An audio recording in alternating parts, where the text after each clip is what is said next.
reka ngusuhuze kandi nkwifuriza ibyiza we tubona ku gitabo cy'ubuzima umunsi ku wundi. Nyemerera paje y'igitabo cy'ubuzima ya none nyifungurire mu karere ka Kamonyi ahabaye impanuka y'imodoka yakomerekeyemo abantu 18 mu karere ka Kamonyi mu murenge wa Gacurabwenge akagari ka Kigembe umudugudu wa Buhoro none tariki ya 16 Kanama 2023 habereye impanuka y'imodoka ebyiri zagonganya abantu batanu barakomereka bikomeye mu gihe abandi 13 bakomeretse byoroheje. Umuvugizi wa polisi mu ntara y'Amajyepfo SP Emmanuel Habiyaremye yatangarije Kigali Today ko iyo mpanuka yaturutse ku ikamyo ritwawe n'umushoferi witwa Byiringiro Andre wavaga i Muhanga yerekeza i Kigali ageze ku Kamonyi ata umukono we agonga imodoka ya Coaster itwara abagenzi yavaga i Kigali igana i Muhanga. Abantu bose bari muri iyo Coaster barakomereka. Mu magambo yagize ati impanuka yatewe n'ikamyo ifite plaque RAD 766 yagonze Coaster ifite plaque RAB 697 abantu bose bari muri iyo modoka barakomereka ariko umushoferi w'ikamyo we ntacyo yabaye, gusa uwitwa Nzaramba Placide wari utwaye Coaster yakomeretse. SP Habiyaremye avuga ko abakomeretse bahise bajyanwa kwa muganga mu bitaro bitandukanye harimo ibya CHUK, Kibagabaga, Remera, Rukoma no ku kigo nderabuzima cya Kamonyi.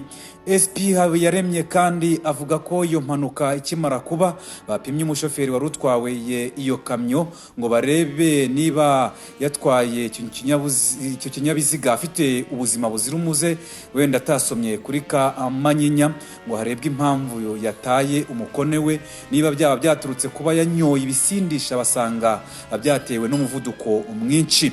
SP Habiyaremye kandi avuga ko polisi ihora yigisha abatwara ibinyabiziga ibinyujije mu bukangurambaga bwa gahunda ya Gerayo Amahoro kwirinda umuvuduko ukabije hubahirizwa amategeko y'umuhanda mu rwego rwo kwirinda impanuka, ariko abashoferi bamwe ntibabyubahiriza uko bikwiye bigatuma habaho impanuka.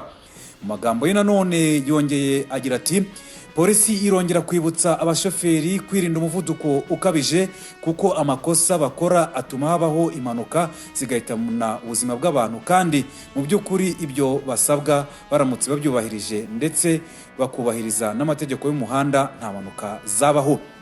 Nako kandi polisi y'igihugu imaze iminsi mu ubukangurambaga bwashyizwemo imbaraga bwo gucana amatara cyane cyane y'imbere mu modoka ku modoka zitwara abagenzi mu buryo bwa rusange, ndetse n'abashoferi bose bakangurirwa kubahiriza ayo mategeko.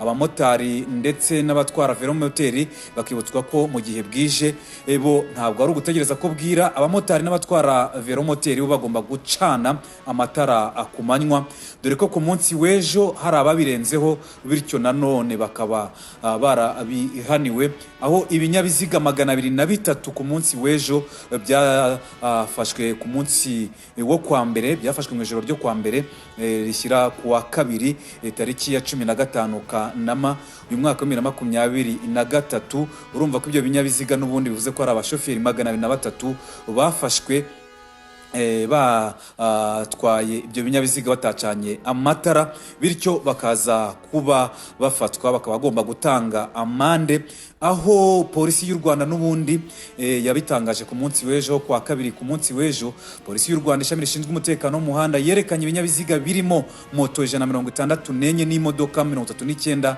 byafashwe ku mugoroba wo kuwa mbere tariki ya 14 Kanama 2023, aho abayobozi bafashwe bazira kudacana amatara. Akaba ari igikorwa rero cyabereye mu Gatsata mu karere ka Nyarugenge, mu Gatsata mu karere ka Gasabo mu mujyi wa Kigali ahitwa Bigega bya Essence. Akaba rero icyo gikorwa cyabereye muri rusange.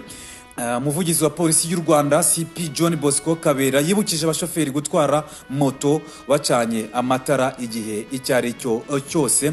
Abafatirwa rero mu ibyo bikorwa bishe ayo mategeko kudacana amatara babatwara imodoka bakaba bahanishwa gutanga amande y'ibihumbi 20, mu gihe abatwara moto bo bahanishwa gutanga amande y'ibihumbi 10. Murakoze cyane kuba mubanye nanjye muri iyi nkuru yarigezweho. Mukomeze gukurikira iyi gahunda igitabo cy'ubuzima tugenda tubagezaho muri rusange. Mugire umugoroba mwiza.